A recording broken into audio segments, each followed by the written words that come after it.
بسم اللہ الرحمن الرحیم۔ عہد شکنوں اور جھوٹوں پر کبھی اعتماد نہ کرو۔ آدمی کو آدمی کے سامنے شرمندہ نہ کرو۔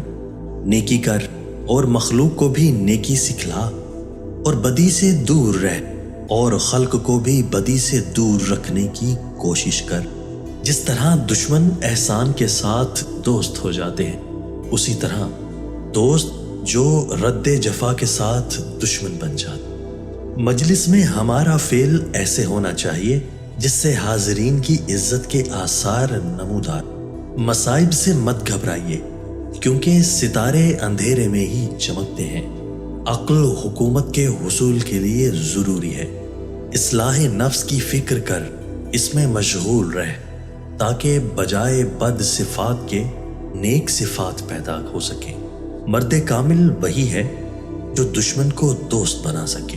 جو شخص اپنی ذات سے زیادہ دوسروں کا خیال رکھتا ہے اور ان کے ساتھ انصاف کا معاملہ کرتا ہے، اللہ اس کی عزت میں اضافہ کرتا ہے۔